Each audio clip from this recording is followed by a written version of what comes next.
এবার বিস্তারিত। ফিলিস্তিনের গাজা উপত্যকায় ইসরায়েলের ভয়াবহ আগ্রাসনে আরও ৪৩ জনের প্রাণহানি হয়েছে।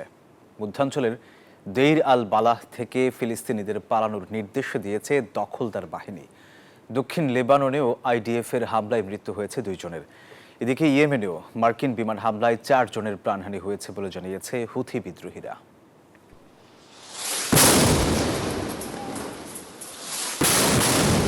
নিরীহ জনগণের উপর আগ্রাসনের মাত্রা বাড়িয়ে চলেছে ইসরায়েল, বেড়েই চলেছে হিংস্রতা। চলমান আগ্রাসনে মোট প্রাণহানি প্রায় ৫০,৭০০ ছাড়ালো, আহত হয়েছে ১,১৫,৩০০ শতাধিক। দক্ষিণ লেবাননেও হামলা চালিয়েছে আইডিএফ।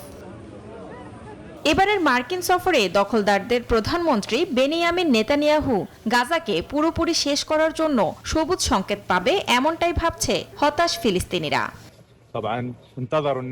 কোনো পূর্ব সতর্কীকরণ ছাড়াই তারা হামলা চালায়, মানুষের ঘুমিয়ে পড়ার অপেক্ষা করে, যাতে হামলায় সর্বাধিক সংখ্যক মানুষ হতাহত হয়।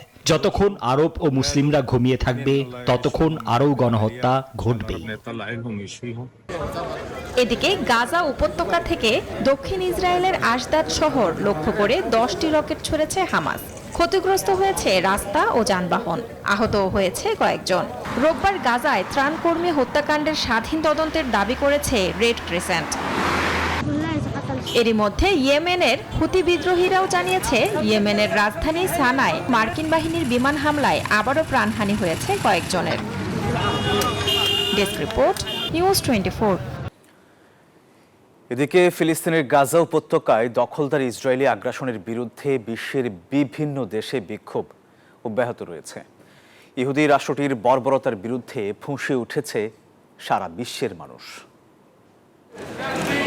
গাজা উপত্যকায় দখলদার ইসরায়েলি বাহিনীর হামলা ও গণহত্যার বিরুদ্ধে প্রতিবাদ জানিয়ে সোমবার ফিলিস্তিন জুড়ে দেয়া হয়েছে সাধারণ ধর্মঘট পালনের ডাক। একাত্মতা প্রকাশ করেছে বিশ্বের বিভিন্ন দেশও।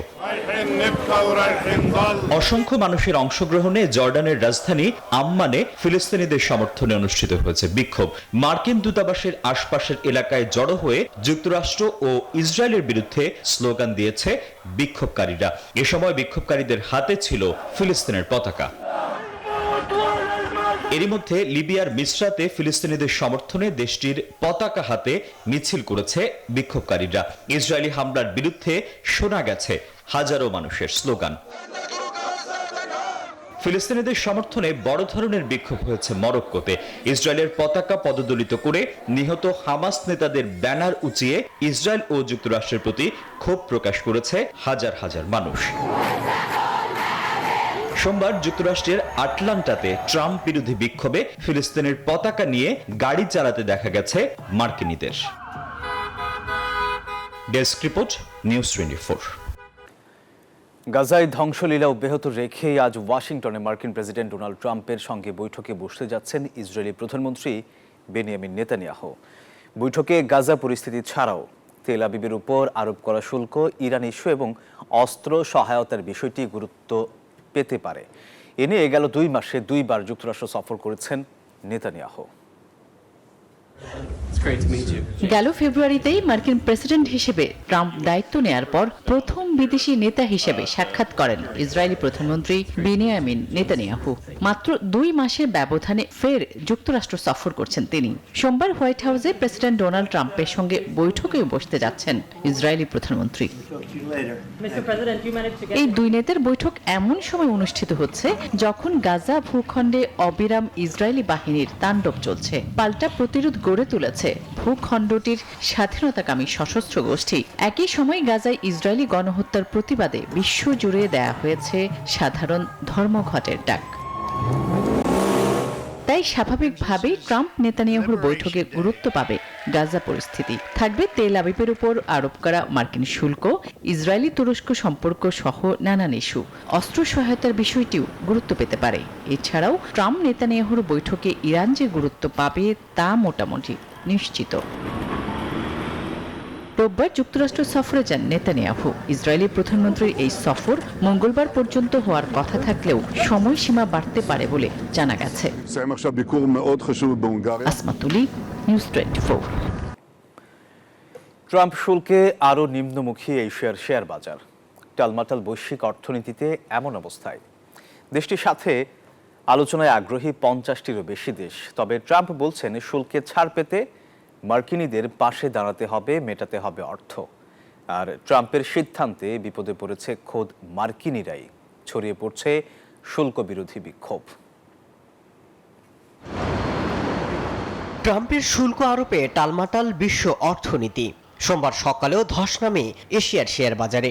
এই পরিস্থিতি মোকাবেলায় পাল্টা শুল্ক আরোপের বদলে অনেক দেশই আলোচনার পথে হাঁটছেন। ট্রাম্পের শীর্ষ অর্থনৈতিক উপদেষ্টা জানিয়েছেন, এরই মধ্যে 50টির দেশ বাণিজ্যিক সম্পর্ক নিয়ে আলোচনার জন্য হোয়াইট হাউসে ধর্ণা দিয়েছে। তবে বিশ্বের শেয়ার বাজারের বেসামাল দশার দায় নিতে চান না ট্রাম্প। তিনি জানিয়েছেন, কিছু জিনিস ঠিক করতে ওষুধ দিতে হয়। বাজারে কি প্রভাব পড়বে তা তিনি নিয়ন্ত্রণ করতে পারেন না। আমি চাই না কোনো বাজারে ধস নামুক, কোথাও কোনো ক্ষতি হোক, কিন্তু কখনো কখনো কিছু জিনিস ঠিক করার জন্য ওষুধ দিতে হয়।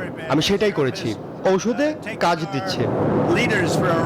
শুল্ক নীতি ঘোষণার পর ট্রাম্প সমঝোতার বার্তাও দিয়েছেন। জানিয়েছেন, আমেরিকার জন্য কোনো দেশ যদি অভূতপূর্ব কিছু করে দেখায় তবে শুল্কে ছাড় মিলতে পারে।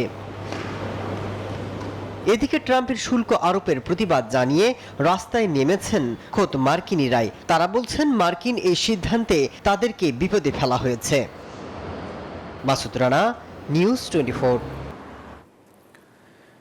তীব্র তাপপ্রবাহে পড়ছে ভারতের একাধিক রাজ্য। এরই মধ্যে সোমবার গুজরাটে রেড অ্যালার্ট ও দিল্লিতে হলুদ সতর্কতা জারি করেছে দেশটির আবহাওয়া বিভাগ। আগামী 2-3 দিনে এসব স্থানে তাপমাত্রা আরও বাড়তে পারে বলেও জানানো হয়েছে। এদিকে কঙ্গো প্রজাতন্ত্রের রাজধানী কিনশাসে ভারী বৃষ্টিপাতে সৃষ্ট বন্যায় অন্তত 30 জনের মৃত্যু হয়েছে। তীব্র তাপপ্রবাহে পড়ছে ভারতের রাজস্থান, মধ্যপ্রদেশ, মহারাষ্ট্র এবং উড়িষ্যার বেশ কয়েকটি শহর।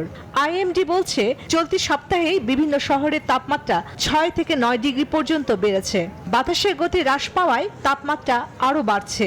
এই কারণে গুজরাটে রেড অ্যালার্ট ও দিল্লিতে হলুদ সতর্কতা জারি করা হয়েছে। রোববার গুজরাটে সৌরাষ্ট্র ও কুচ অঞ্চলের কান্ডালায় সর্বোচ্চ তাপমাত্রা ছিল 44 ডিগ্রি সেলসিয়াস। এছাড়া ভারতের 5টি রাজ্যে প্রায় 21টি শহরে 42 ডিগ্রি সেলসিয়াসের উপরে তাপমাত্রা রেকর্ড করা হয়।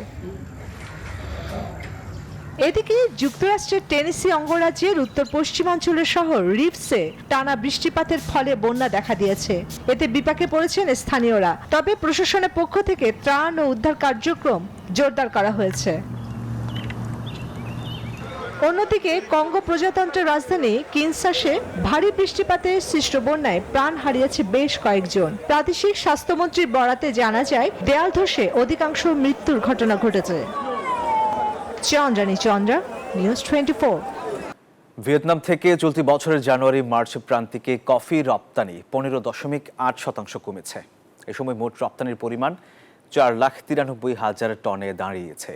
ভিয়েতনামের ন্যাশনাল স্ট্যাটিস্টিক্স অফিসের এক প্রতিবেদনের বরাতে এই তথ্য দিয়েছে বিজনেস রেকর্ডার, যেখানে বলা হয় প্রথম প্রান্তিক পর্যন্ত রপ্তানি কমলেও আয় বৃদ্ধি পেয়েছে। এ সময় মোট আয় $280 কোটি পৌঁছেছে, যা পূর্ববর্তী বছরের একই সময়ের তুলনায় 45.8% বেশি। শুধু মার্চে 1,83,000 টন কফি বিক্রি করেছে ভিয়েতনাম, যা পূর্ববর্তী বছরের একই সময়ের তুলনায় 2.7% কম।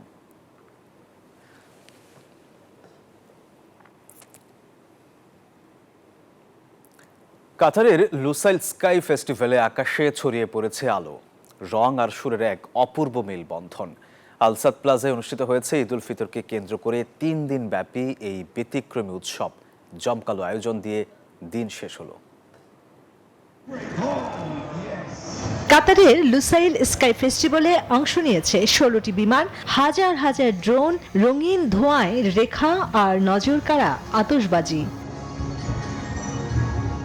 এই মাল্টিমডেল শোতে অ্যাক্রোবেটিক্স ও আলোর খেলা ছিল যেন এক জাদুময় অভিজ্ঞতা।